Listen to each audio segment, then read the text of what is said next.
Have you been thinking about living in downtown San Antonio? Well, I'm gonna give you the scoop on 15 different neighborhoods that put you close enough to the action where you can take part in all the fun that downtown San Antonio has to offer. So stay tuned. I'm also gonna have a couple hidden gems in there, so make sure you watch the whole video. The first neighborhood we're gonna talk about is Mahncke Park. Mahncke Park is just east of booming Broadway and just south of Alamo Heights. Now, the reason why I love Mahncke Park would be the ability to walk Alice right down to the Museum, to Brackenridge Park, the zoo, the botanical gardens. Everything is right there. There's so much stuff that's walkable from Mahncke Park. Now, Mahncke Park has an assortment of classic historic homes and also has a lot of new construction projects that are popping up right there. So Mahncke Park positions you north of the Pearl on Broadway, and there's a lot more family activities like the zoo, like Brackenridge Park, and a lot of that stuff is right near Mahncke Park. And then you're just a short trip down to the Pearl and a short trip up the street north to Alamo Heights. The second neighborhood on our list and our first hidden gem is Government Hill. Government Hill is located east of Broadway, just north of 35 and just south of Fort Sam. Now, the reason why this is a hidden gem is because the neighborhood is pretty small. It has relatively low inventory, which means there's not a lot of houses in there, which means it's a very nice tight-knit community that we love. Our office is in Government Hill. We eat lunch in Government Hill a lot. You have a lot of great restaurants on Grayson, and it's just a cool little spot. Now, the real reason why it's a hidden gem is all of the things that are coming. Right east of Broadway has tons of development planned for it, and right outside of New Braunfels is going to be a little booming commercial restaurant stores right there, right outside the gate for Fort Sam. So we love that Government Hill is such a small, tight-knit little area. This is a turn-of-the-century neighborhood, a lot of late 1800s, early 1900s builds. So these beautiful homes that are right there, right in the heart of everything.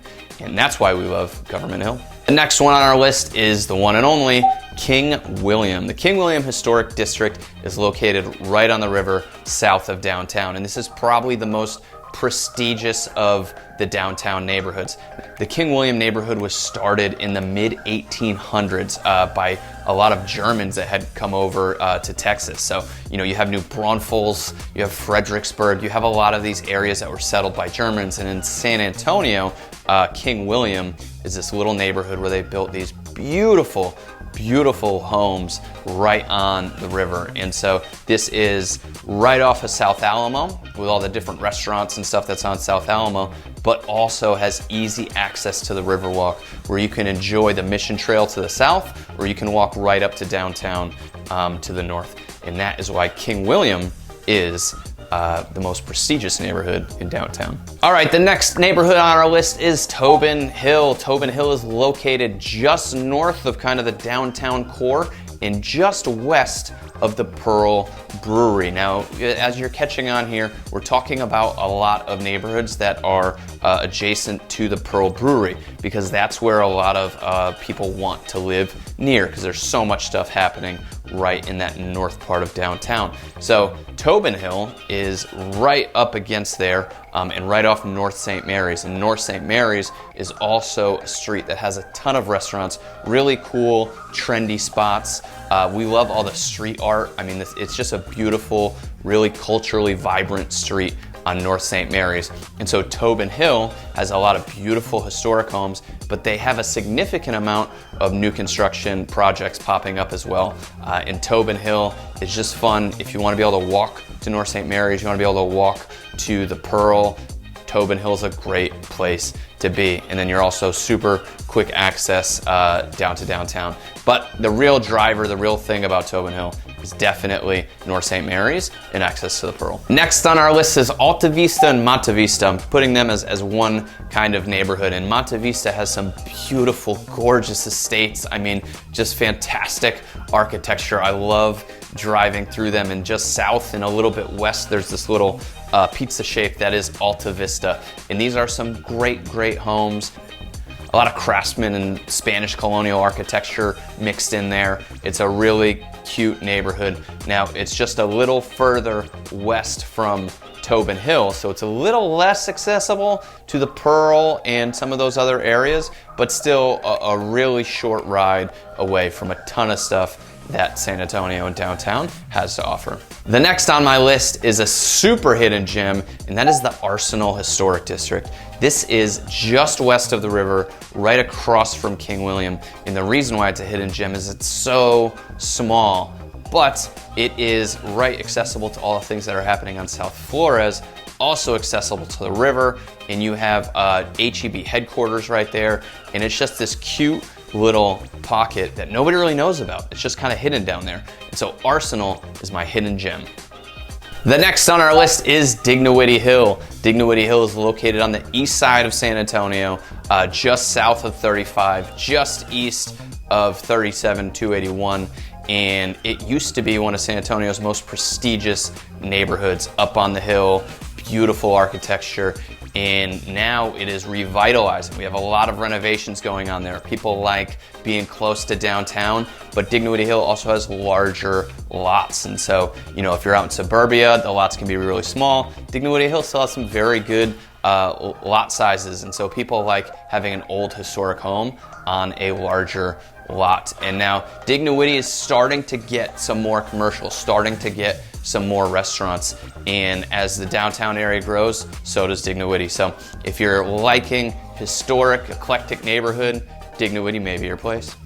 Next on the list is Lone Star Arts District. This is going to be in Southtown, but it's on the west side of Southtown, on the west side of the river. Over there, we have a different vibe than a lot of the other areas. We've got Blue Star over there. You've got these amazing homes built on Clay Street and Simon, and it's just a different feel, and you definitely have to check it out to see if it's your feel, right? If that's the kind of vibe that you're looking for. But you've got South Flores, you've got Blue Star, you got easy access to the river, and it's a quick shot up to downtown. The next on the list is Collins Gardens, and this is probably the most affordable of the areas in San Antonio. It's just west of the highway and just north of Highway 90, and there's a little HEB right there. There's a cute little park going through the middle of it, and this is kind of a sleeper.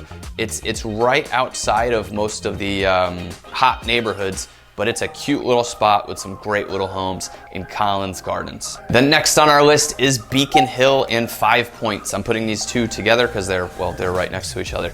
But Beacon Hill and Five Points are just east of Highway 10, and it's easy access up and down 10, easy access to downtown. You can also shoot across Woodlawn and get over to Woodlawn Lake and a lot of the things that happen over there, but also Five Points has some awesome little restaurants popping up. We love the Cove, and Beacon Hill and Five Points right now tends to be a little bit more affordable than some of the other neighborhoods that we've looked at, and so a lot of people can kind of sneak in to Beacon Hill and Five Points and still be pretty close to the action. The next on our list is Lavaca. Lavaca is another Southtown neighborhood. It's just across the street from King William, and this one is very culturally vibrant. I love driving through there and seeing the bright colors of the houses, and we also love its proximity to Hemisphere Park. We love bringing Alice to Hemisphere Park with the splash pad and everything else that's there. It's easy access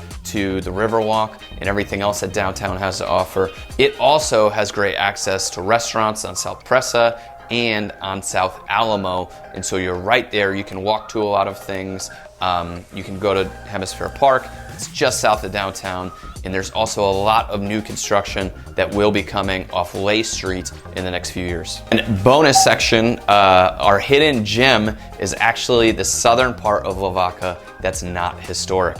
So there's Carolina is the last street that is historic, and then after that, it's still Lavaca, but it's not in the historic district. And the reason why we like that, again, it's a tiny little pocket of houses. There's not many houses there.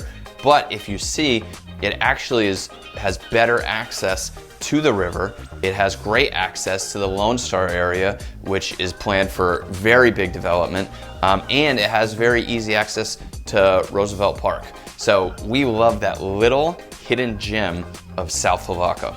The next on our list is Denver Heights. Denver Heights is on the east side just east of 37 and just north of Highway 10. And Denver Heights is a cute little pocket right over there that's seeing a lot of development and growth as prices have gone up in Dignowity Hill. People haven't been able to afford there, so they've gone south a little bit to other parts of the east side. Now, Denver Heights is located very close to the potential Essex Modern development, also easy access to the potential Lone Star development, and easy access to downtown. It's located very close to the Alamo Dome, and so people like just being close to all of the things downtown has to offer at a little bit more affordable price point. And the last neighborhood on our list is one of my favorite hidden gems, is Durango Roosevelt. This is south of Lavaca, just south of the tracks, in this little self-contained pocket over here. Has the train tracks to the north, and then is in the corner of I-10 and 90 and I-37. So it's right there tucked in the corner. You've got Freetail Brewing right there. And what I love about it is that you're very close to the river. You're actually closer to the river than some of the higher price point neighborhoods. And it's just its own little tight-knit neighborhood hiding right down there in the corner. And we've seen prices go up in there significantly over the last 2 years, and for good reason. I think it's a really cool little neighborhood, and if Lone Star happens and that development takes off, and Essex Modern happens and that development takes off, that neighborhood's gonna be right in the middle between the two.